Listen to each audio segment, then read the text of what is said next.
I'm Nancy Friedman again, the Telephone Doctor, founder and chairman of Telephone Doctor Customer Service Training, St. Louis, Missouri.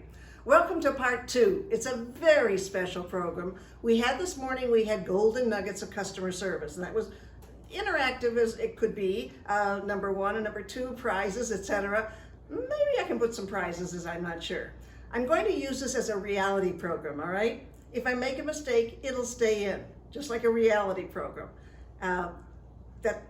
That's as transparent as I can make it. So while the program is called The 7 Traits of Being Successful, and it's got 7 parts to it, so many people ask me during the program, Nancy, how did you happen to become the telephone doctor? I mean, that's an unusual name. So here's the story. I don't want to say it's true, but all my stories are true. I'll never tell you an untrue story. Count on that, take it to the bank. My husband and I have worked with each other for years and years. We're a small family-owned business, as I said, mother, father, daughter, son, and it's been that way for as many years as I can remember, a long time. Anyway, Dick and I have worked together. He is the author of all of our Telephone Doctor customer service training programs, and I'm very proud of him. Normally he's right along my side, and you get to talk to him, and you get to say, is she like that all the time? And he just goes, don't ask.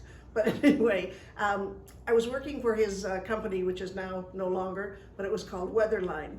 We were the largest private provider for weather information by phone in the country. And remember the phone that you dialed or touch tone? Yeah, well, we were the largest private provider of weather information by phone in the United States. We had over 150 cities sponsored locally in each city.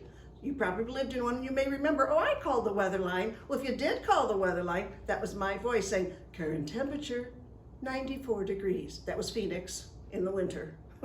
Current temperature, 22 below. That was somewhere back east in the winter. All right. Anyway, I was working with him and I was handling the client success team, renewals, if you will, keeping people on the air with us, if you will, sponsored year by year by year. And one day I had to do something personal. I had to call my insurance agent. And I picked up the phone and called Michael, a very dear old friend of mine. We'd had him for years as our insurance agent, and he wasn't there. So I said, well, let me talk to his assistant. And whoever answered said, I can help you. I said, okay. And yada, yada, I asked a couple of questions. I got such negativity. We can't do that. I don't know. Don't ask me. It's my first day. I got all sorts of weird things. And I said, okay, thank you, bye, and I hung up. And I called him back that afternoon and I said, Michael, cancel all my policies. He said, my gosh, what happened? I said, your people stink. They're so rude, they're so abrupt, they're so unpleasant, they're so unhelpful, and I just don't want to be treated like that anymore, thank you very much. He said, you know, Nancy, when I call your office, I'm treated like a king, and I'm not even a customer. I said, Michael, we treat our wrong numbers better than you treat your customers. He said, would you do me a favor? I said, what's that? He said, would you come to my office and would you show my guys what you guys do?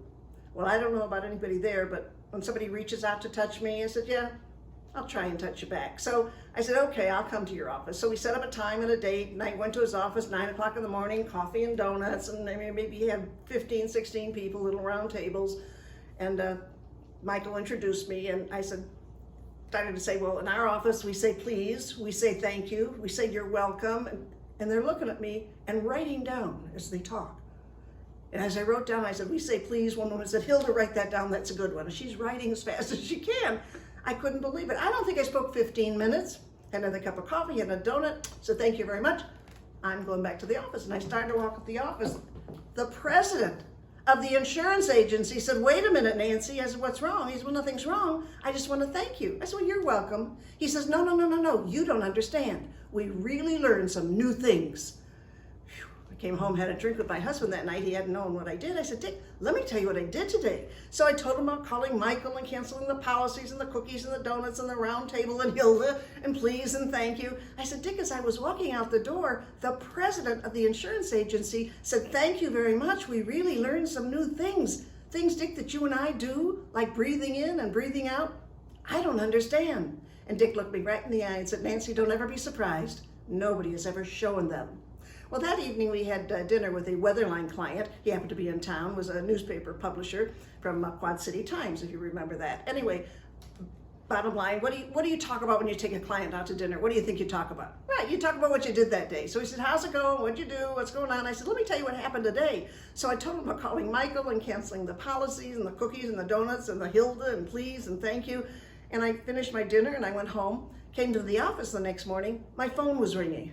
It was the publisher from the newspaper, Quad City Times. And he said, Nancy, I've been thinking about what we talked about last night, and you're right.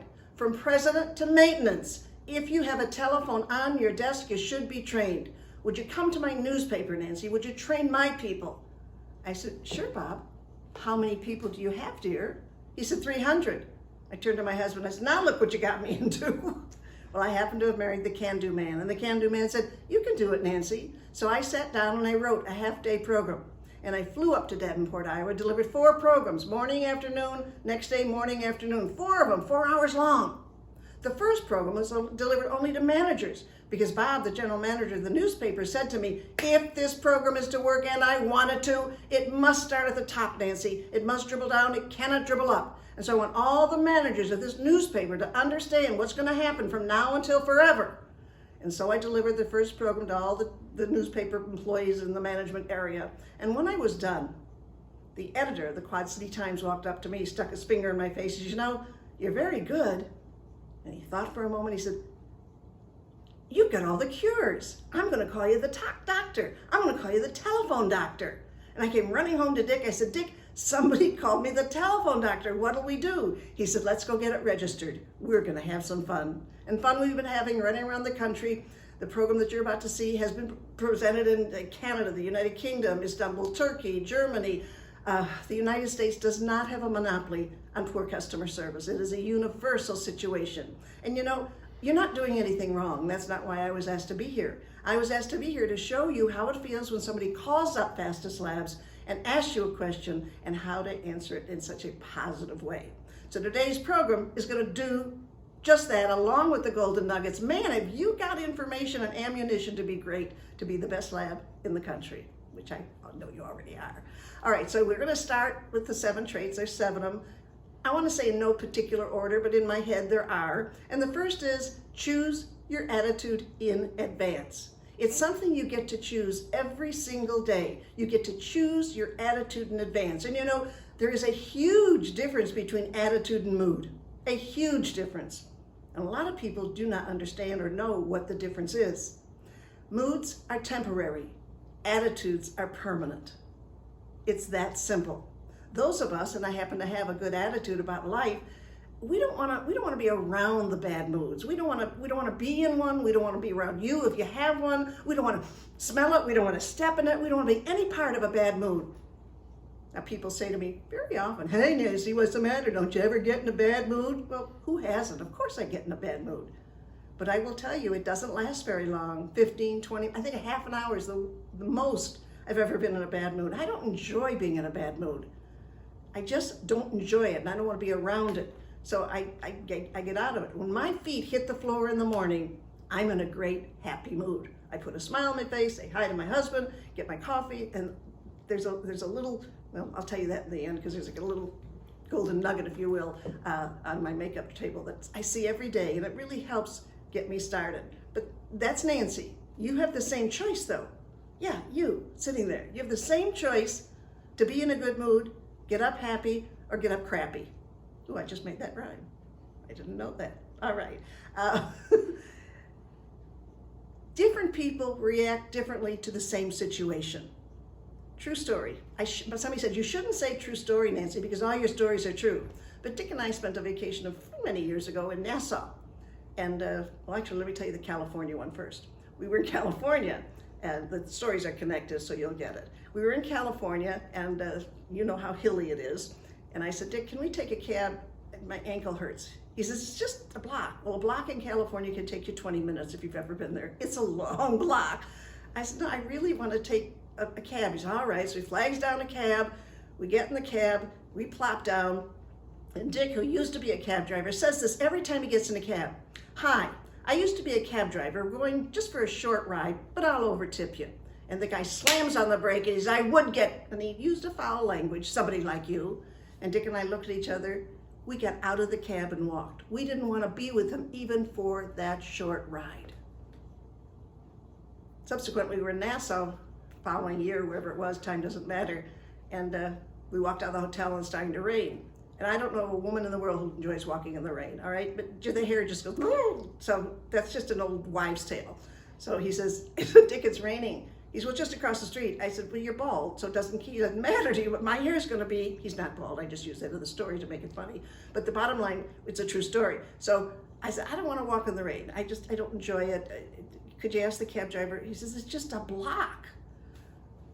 We did the look, that married couples look. He said, okay. So he asked the cab driver, he said, my wife doesn't walk in the rain, or doesn't want to walk in the rain. We're just going across to that hotel halfway down, about the block and a half. He said, I will overtip you. And the cab driver turned around and said, it would be my pleasure. Huge difference. Huge difference how the same situation can be handled differently.